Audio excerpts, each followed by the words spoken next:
Hola amigos, bienvenidos a nuestro espacio un día más. Hace poco hemos sacado un vídeo sobre levitación, el fenómeno de elevarse del suelo sin que la acción de la gravedad actúe sobre el testigo, un fenómeno que se daba mucho en los santos de la Iglesia, sobre todo en la Edad Media. De hecho, se atribuía la levitación como milagro a Dios. Luego, poco a poco, la Inquisición intervino porque se presumía que algunas levitaciones no pertenecían a hombres o mujeres virtuosas y que a lo mejor era causa del diablo. ¿Por qué se eleva usted sobre el suelo? Si es piadoso, si es religioso, si es sacerdote, seguramente es de Dios, pero si es un hombre vulgar, no. Y por tanto también se investigaba si el origen de la levitación no era solo un milagro, sino algo del diablo para confundir a los testigos. Un tema apasionante. Según pasó el tiempo, la propia Iglesia se dio cuenta de que no solamente los santos producían levitación en estados de arrebatamiento, sino que también los laicos o personas normales, y sobre todo incluso personas con deficiencias, producían, la levitación. Tal es el caso de Douglas Home, un fenómeno, una persona que se le considera el mayor dotado de toda la historia. Y este no era religioso ni tenía fe especial. De hecho, su sexualidad estaba en entredicho y además acabó en la cárcel por estafar a una pobre viuda que intentó mediar con su esposo muerto. El caso es que este hombre hacía milagros, salía por la ventana del segundo piso y volvía a entrar ante cientos o muchos testigos. Sus poderes están muy acreditados porque intervinieron no solamente personas normales, sino personas de nivel, científicos y gente de la corte. Un caso extraordinario.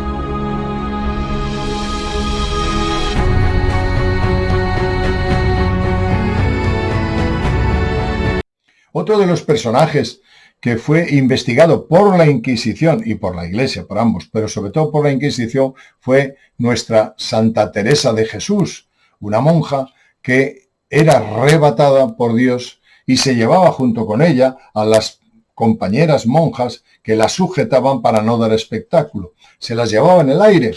Era tremendo lo de Santa Teresa, pero fue, intervenida por la Inquisición porque se tenían dudas sobre la procedencia de dicha levitación.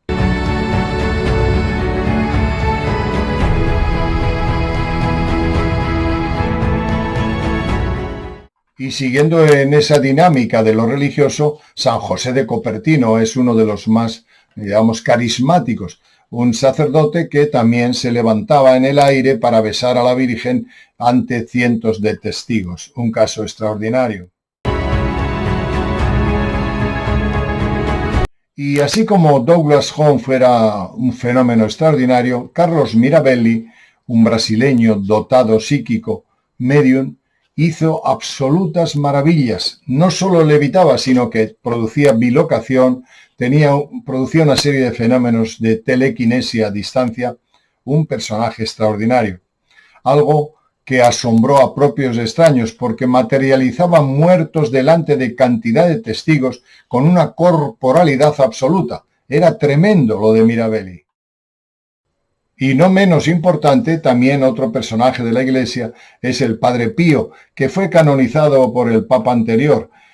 Un personaje también extraordinario que tenía los estigmas de Cristo en las manos, en el costado y en los pies durante toda su vida. Un personaje que cuando hacía misa y levantaba la hostia, se levantaba con la hostia a 30 o 40 centímetros del suelo. Era un espectáculo verle. Por eso hacía la misa a las 5 de la mañana, porque si no, propios y extraños se quedaban alucinantes ante las facultades del Padre Pío. A mí me gusta el Padre Pío porque prestó mucha ayuda, no por los fenómenos paranormales que hizo, la levitación, los estigmas. No, en parapsicología no es algo extraordinario. Sin embargo, sí que me gusta porque ayudó a muchísima gente en la Segunda Guerra Mundial para decirles si estaban muertos o no sus familiares, ayudó a mucha gente ante situaciones de desesperación y creó un hospital inmenso para ayudar a la gente.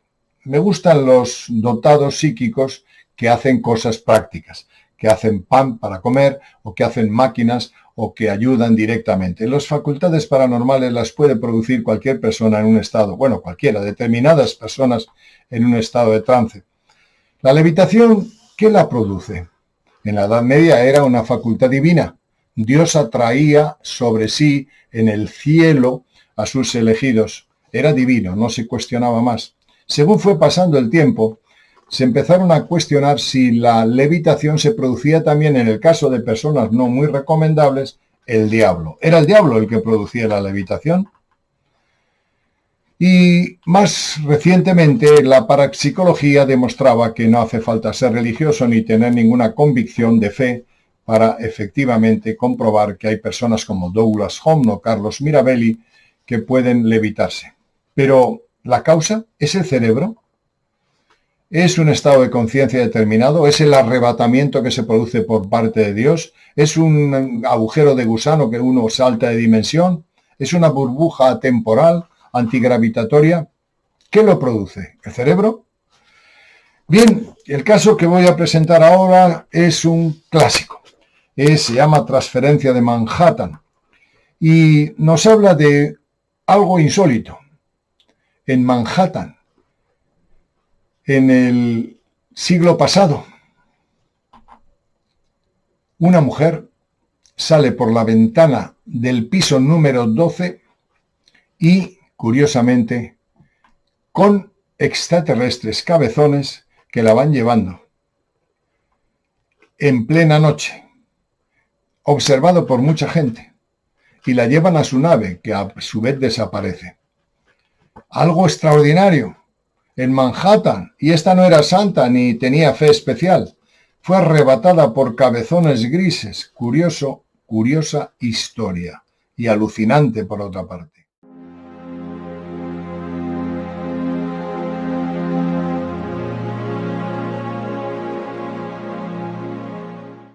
Linda había pasado antes por esta terrible pesadilla. El extraño silencio que invadía su dormitorio, la espeluznante sensación de saber que algo horrible estaba a punto de suceder, la presencia hormigueante y cosquilleante de esa fuerza desconocida que una vez se había apoderado de su vida. Había visto por primera vez a las pequeñas criaturas de piel gris cuando era niña. Entonces no habían parecido tan aterradores, pero claramente no eran de la tierra. Físicamente parecían casi débiles y diminutos. De altura eran un poco más de 4 pies, 1,20 metros, aunque sus cabezas estaban fuera de proporción con sus cuerpos, se tambaleaban allí como si pudieran caerse por su propio peso. Luego estaban los ojos, enormes, redondos y oscuros. Cuando Linda los miró sintió frío, no un resfriado maligno, sino más bien el de los científicos que realizan experimentos con ratas o ratones, preocupándose más por el resultado que por los métodos que utilizan. También estaban experimentando con ella.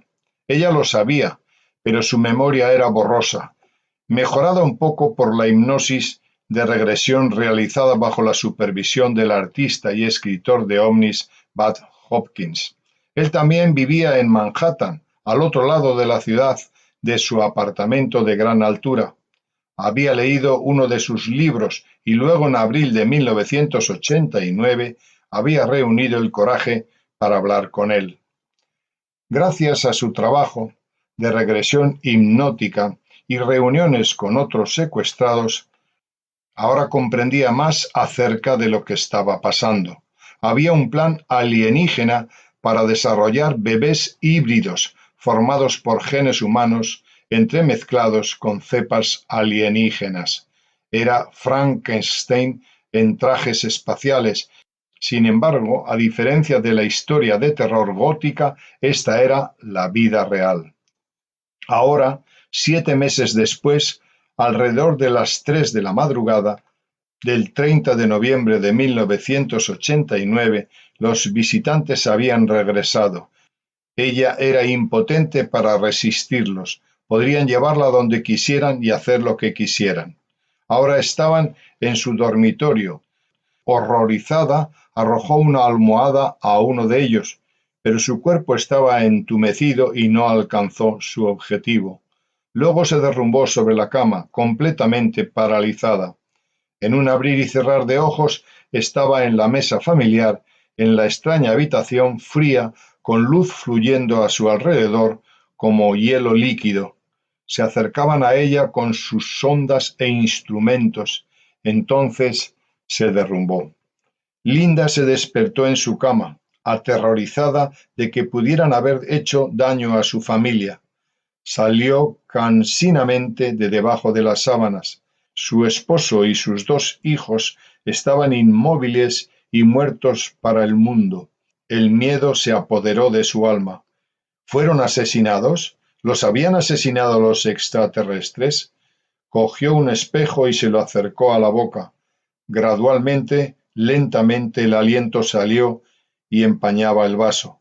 Estaban vivos, profundamente dormidos, irremediablemente inconscientes de lo que había sucedido. A la mañana siguiente Linda llamó a Beth y le abrió su corazón. Fue amable con ella, sabiendo cómo persuadirla para superar el trauma posterior del secuestro. Nadie en el mundo tenía más experiencia haciendo eso. Eventualmente se sintió capaz de aceptar más hipnosis. Necesitaba averiguar qué le habían hecho esta vez. Las imágenes rodearon su mente. Se vio a sí misma en camisón flotando a través de la ventana cerrada como si se hubiera derretido. Las criaturas estaban a su alrededor. La sostenían en el aire, con rayos invisibles, suspendida en una luz brillante, 12 pisos por encima de las calles de Manhattan, transfiriéndola a su nave que se cernía sobre la azotea del apartamento. Eso fue todo. Un caso más para añadir al creciente archivo de Beth Hopkins. Solamente este estaba destinado a ser mucho más que eso. Beth Hopkins, que es el hipnólogo, digamos que es el primero que empezó con la hipnosis y empezó con el mundo de los abducidos, recibió el testimonio de 2 policías, más concretamente no 2 policías, 2 agentes de seguridad que acompañaban a un personaje político y que no podían revelar su nombre porque salía en entredicho o tendrían que revelar el nombre del personaje en cuestión. Ellos observaron cómo salía la mujer en el piso número 12 ante el asombro de los testigos. Le mandaron ese testimonio a Beth Hopkins y le dijeron que ellos habían estado allí, pero no podían decirles más o darles evidencias mayores porque el personaje político que les acompañaba era, digamos, no se podía nombrar. 15 meses después, en febrero de 1991, el investigador de abducciones recibió una carta alarmante. Pero esta carta en particular inmediatamente tocó la fibra sensible de Hopkins. Provenía de 2 hombres, Richard y Dan, que solo ofrecieron sus nombres y afirmaron ser policías de Nueva York. Hacía unos meses que vivían una experiencia terrible. Uno de ellos estaba tan sorprendido que estaba a borde de un ataque de nervios. Se sentaba en su automóvil en una calle de Manhattan, mirando hacia la parte superior de un bloque de apartamentos, esperando que regresaran. Luego le contaron a Beth lo que habían presenciado. En la madrugada del 30 de noviembre de 1989, habían visto a una mujer joven en camisón salir flotando por la ventana de su piso 12 en presencia de pequeñas criaturas extrañas. La habían llevado dentro de una nave con forma de platillo que se alejó rápidamente hacia el río, se sumergió por completo y nunca volvió a salir. Esperaron 45 minutos rezando para que la trajeran de regreso. Pat Hopkins estaba atónito. Nunca antes los testigos independientes se habían afirmado tal testimonio. Si este caso pudiera verificarse, sin duda sería el más importante jamás registrado. Podría probar por sí solo que los alienígenas estaban realmente aquí. Sin embargo, los policías se negaron a reunirse con Bat. Le dijeron que podían indicarle la habitación donde vivía la mujer. Se habían estado armando de valor para ir y comprobarlo. Richard y Dan proporcionaron más detalles, incluida una cinta de audio, y luego revelaron la verdadera razón de su desgana. No eran policías ordinarios. De hecho, eran guardaespaldas de una importante figura política que estaba siendo transportada al helipuerto de Nueva York. Pero el coche se había detenido misteriosamente por sí solo. La figura política había sido testigo de todo. Si se lo contara al mundo, su credibilidad sería tal que todos escucharían. Hubo más testimonios, otra mujer que hablaba exactamente de lo mismo. Es decir, fue un caso extraordinario en plena Manhattan. No había uno o dos testigos, podían estar, era la noche, pero podían ser miles o cientos o más de una persona que lo había observado. En plena noche, en el aire, una nave suspendida sobre el edificio. Se llevan a una mujer desde su cama, probablemente para hacer algún tipo de actividad, en este caso, como ella dice, para óvulos, para crear una raza híbrida. Pudo ser. Mientras tanto, en 1991, una mujer escribió para decir que había estado conduciendo sobre el puente de Brooklyn a las 3 de la mañana del 30 de noviembre de 1989, cuando todas las luces y los motores de los pocos autos que cruzaban en ese momento simplemente fallaron, al igual que las farolas. En el puente, al salir para ver lo que estaba sucediendo, vio junto con varios otros conductores cómo una mujer salía flotando de su apartamento de gran altura hacia un ovni junto con varias pequeñas criaturas. La historia está en quién era el personaje que iba en el coche oficial junto con los policías o los agentes del servicio secreto que le mandaron el testimonio a Bat Hopkins. ¿Quién era? Pues amigos míos, ni más ni menos que el exsecretario de las Naciones Unidas, Pérez de Cuéllar. Esto es tremendo, porque si hay un personaje representativo del mundo, es el de las Naciones Unidas.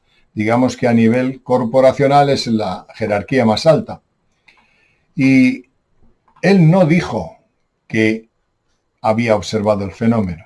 Y los agentes del servicio secreto que le acompañaban tuvieron que guardar silencio porque digamos que ponían en entredicho al exsecretario de las Naciones Unidas. ¿Os imagináis si Pérez de Cuéllar hubiera dicho que él vio el fenómeno?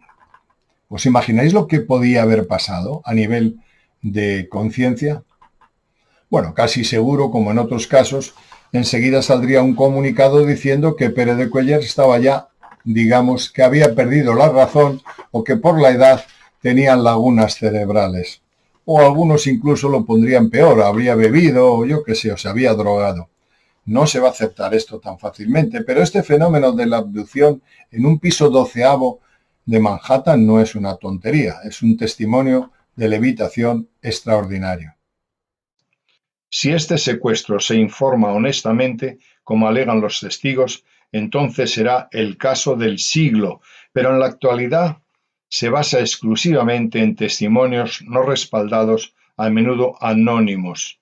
Varios ufólogos han intentado sus propias investigaciones y aprendido algunas cosas inquietantes. El viaje que había estado haciendo el pasajero de Richard y Dan no está registrado en ninguna parte. Dicen que fue secreto y, por supuesto, el misterioso tercer hombre no ha apoyado la historia. Los rumores de que Hopkins no ha confirmado alegan que el tercer hombre era Pérez de Cuéllar, exsecretario general de las Naciones Unidas. Todo lo que Bob Hopkins dirá sobre este asunto crucial es que él sabe quién es el tercer hombre, y cuando ese hombre revele lo que sucedió, el mundo puede cambiar para siempre. Bien, amigos, hasta aquí el caso. No sé si os ha gustado, pero yo lo presento para debate. ¿Cómo o por qué se produce la levitación? ¿Por la fe y atrapado por la dimensión divina? ¿Por la diabólica? ¿Es un estado de conciencia o un estado de trance del cerebro? ¿Es una burbuja espaciotemporal por la que levitan o salen los personajes? ¿Es un agujero de gusano por el cual se pasa a otra dimensión? ¿Es un fenómeno de que el cerebro en estado de trance puede anular la gravedad terrestre? ¿O, en este caso, en el caso de este clásico de Manhattan, son extraterrestres los que se llevan a los testigos? Lo hacen desde la invisibilidad, lo pueden hacer desde otra dimensión, actúan sobre el testigo y lo elevan. Es otra hipótesis. Ya no solo Dios, ya no solo el diablo, no es el cerebro. A lo mejor son estos extraterrestres en todos los casos. En los casos de bilocación, como sacábamos en otros vídeos, donde el mismo personaje se le ve en dos sitios a la vez, se sabe, porque hemos hecho bastantes vídeos y os ruego que los veáis si os interesa, cómo estas entidades son capaces de clonar o duplicar con una réplica exacta a un testigo y dotarle de ánimo o compenetrarle, de tal forma que se ve en un sitio y su clon en otro. Eso es casi siempre ha sido mediante la clonación. Lo saben y lo pueden hacer. Y además muchas cosas todavía más tremendas. ¿Os acordáis que sacamos un vídeo donde Carla Turner y Ted Rice cuentan una historia alucinante?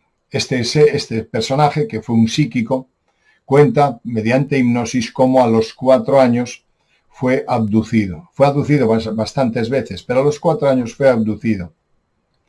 Cuando llegó a la astronave vio otro niño de 4 años que era igual que él, que estaba al lado. ¿Qué ocurrió? Los extraterrestres extrajeron su alma, no su espíritu. El espíritu es inmortal, su alma que es el conjunto de la conciencia, el pensamiento, la voluntad, las emociones, la memoria. Lo cogieron, lo sacaron de Ted Rice y lo pasaron al clon. Y al que habían abducido lo matan, prescinden de él.